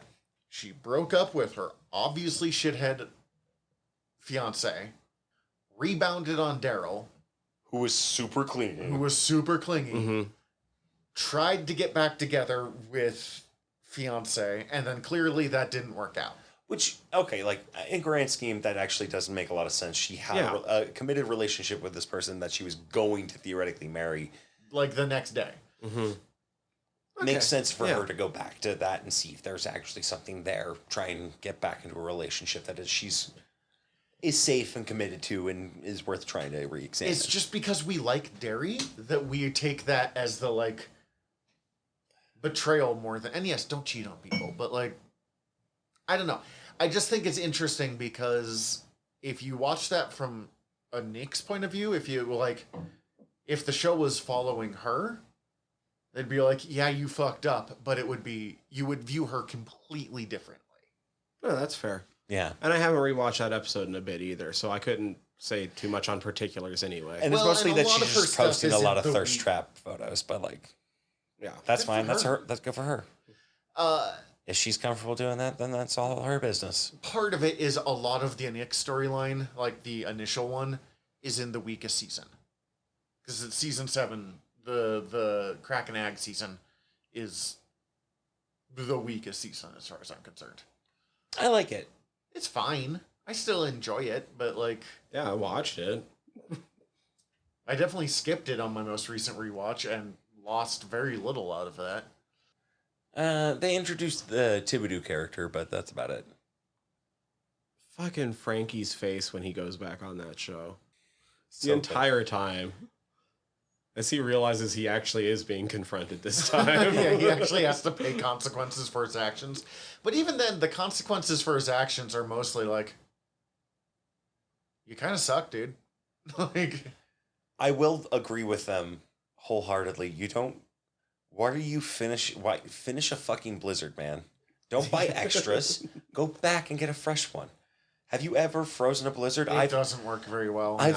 I've made the mistake once, and I won't do it again. It's a waste of my fucking time and money. Rather just drink a fucking melted Blizzard. Oh, I don't like that either, but... I will for a limited amount of time. If I, like, DoorDash some Dairy Queen... and I don't want my Blizzard melting while I'm eating, like, my chicken that's tenders. one thing. It's another to, like, come back a couple hours later. Exactly. Like, exactly. Yeah. That's the distinction. That's totally acceptable. I've done this. I've accidentally forgot about it because I was baked. But I've actually... You've also done it properly before, and it worked fine. Exactly. So I do understand Frankie having them in a freezer, but also it sounds like he's got, like, 14 that he's just putting back there. And just chilling. Which, like, fucking Dairy Queen ice cream does not... It's not that good. I say as someone who will probably pick some up on the way home. God, driving past the Dairy Queen in Lolo is fucking dangerous for me. Do they have the hot eats there now? Yeah, but I don't get that. I buy a cookie dough blizzard and I leave. Good call. Ooh, that sounds delicious. Right? I usually get some sauced and tossed chicken strips. Go with some cheese curds to go with my blizzard. Ooh, that sounds delightful. If I'm doing that, I'm going to Frugals, which is like no, that's local fair fast food, too. and it's Yeah. better. Do they have cheese curds at Frugals? Yep, Yeah, they've they got white cheddar cheese curds, fried cheese curds. Because their fries, or do they do tots? I can't remember. They do fries. You have to eat them pretty fast, though. They're not worth it, in my opinion, for the fries. I wish more places did tots. I wish more people did tots. Speaking of tots, completely related, but fucking flippers. Tots are amazing. Tots are unbelievable. Tots are fine. Wait, Flippers is the one in Hamilton, right? The one over by Butterfly Herb and Oh, Reese's. okay, yeah. Hole in the wall. We have gone into the fucking weeds in a tiny... We're lucky that most of our listeners live in Missoula. And then just another note, speaking of food, this TV show, more than any other TV show except for anime, has got me so fucking hungry with the way it approaches food. And makes me want to have food in a specific way. Next time, let's go out for some dim sum. Gord came through with a crab. With that crab and that final scene where there's the fucking fountain of cheese sauce and I think like a fountain of butter, I'm pretty sure was another one. And all of that fucking seafood makes me want to go to the coast and just do some crabbing. Get a bunch of crab, bunch of melted butter. As someone with very little experience with the coast, I would really like to try that sometime. It's super fucking easy. You just got to get a license and don't throw back anything too small or too big. Yeah, fair enough. I'm hungry.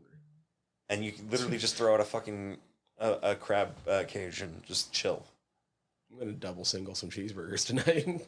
We could fucking watch Shoresy and then do some crabbing. Dude, I made some baller ass cheeseburgers on Saturday. I haven't cooked in a week. And I'm going to again next Saturday when you come over to watch SummerSlam. Woohoo! I meant that to be a lot more energetic. Yeah, no, it's fine. It's hard to yell into the microphone right there and not regret it later when you have to edit this. Exactly. I don't care. I don't have to edit this shit. But I did myself a favor. wow, the smoke's fucking up your voice, isn't it? Destroying it. Do we have anything else? That's what I was trying to think. Fucking wholeheartedly recommend this show. Absolutely watch the whole it. series, this season especially. Hell yeah, fuck yeah. Jesus, this season's so fucking good. I mean, if you're on our third episode of Shoresy and listened to this far in and you still haven't watched it, like, that's, I guess, credit to you, but also go watch it. But ADHD. You cannot miss an episode. I listen to a lot of Fried Squirm episodes, just movies I have never watched and will never watch. But that's a different horse of a different color, considering that it's... But yeah, we covered some that you should never watch. Fair enough. Next time we're doing what we were going to be doing this time. It's Farscape. I've already watched all but one episode. So I might actually watch something twice through. I started it. It's fucking rad. I'm so happy. Then for this. God Holy said shit. no. I mean, I was going to say, that's what we're going to be doing unless, like, the fucking everything in the world continues to happen. Jesus Christ. I'm starting to understand why podcasts don't tell you what they're doing next time. Just in case. But fuck it, we're doing it. That's how we do it. Hey, I'm going to knock on some wood. Yeah. Okay. In the meantime, we're your generals of nerdery. I'm Zach. I'm Tyler. Dismissed. Hi everybody, General Tyler here. If you like the show, please hit subscribe however you're listening to us right now. Also, if you could rate and review us however you're listening to us right now, or preferably over at Apple Podcasts, we would super appreciate it, as the whole world is ran on algorithms, and we want to be all up in them, getting our voice out to more places. Also, tell your friends. We always appreciate that. If you want to get in contact with us, ask us questions, give us comments, email us generalnerderypod@gmail.com. You can also contact us through our website, www.generalnerdcast.com. While you're there, check out all of our back catalog, or click the links up at the top as we are part of the Earworm Podcast Network. Go check out all of our sister shows. We're involved with most of them, so if you already like listening to us talk, it might be in your best interest. And if you want to check out everything from the network, head over to earworm.com, EARVVYRM.com. We'd super appreciate it. Love you all. Have a good one.